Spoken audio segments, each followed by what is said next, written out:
So that is the main reason that the people of this country should think that the power of this BJP is only winning elections and mainly in the heartland states of Hindi and what we generally call as the Gomutra states.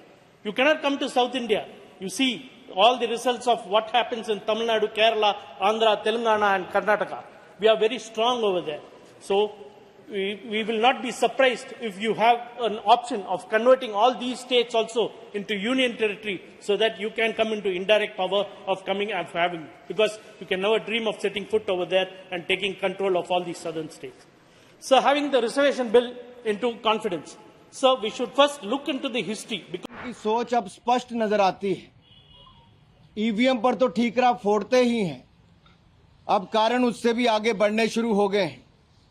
Bharat की संस्कृति, भारत की अस्मिता, भारत की पहचान को मिटाने का एक सुनियोजित षड्यंत्र रचा जा रहा है और ये सुनियोजित सुविचारित योजना का एक हिस्सा है।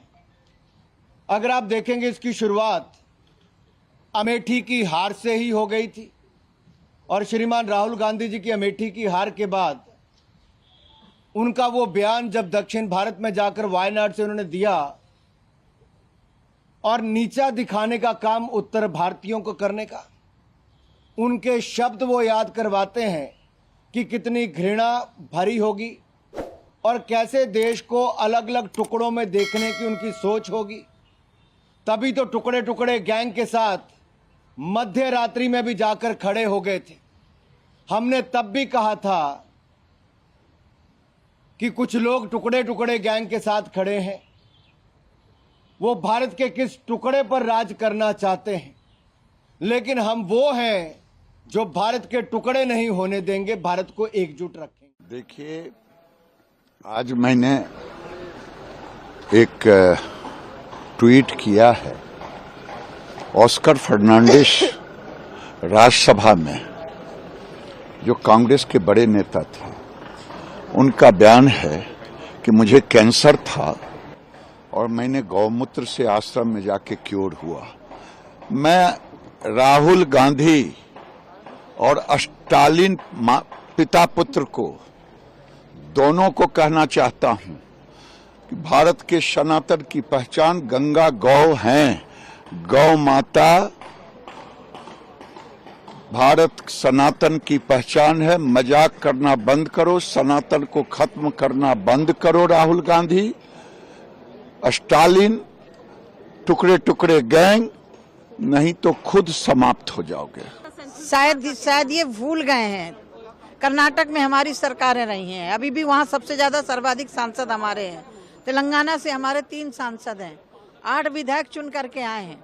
तो शायद ही मुझे लग रहा है भूल रहे हैं। भारत को बांटने की कोशिश मत करें। और हमारे यहाँ गाय को गावो विश्वस्य मात्रा, हम गाय को विश्व की माता मानते हैं। गोमूत्र एक हमारे पवित्र, हमारे यहाँ जब यज्ञ होते हैं, कुछ होते हैं, लेकिन ये मानते कहाँ हैं।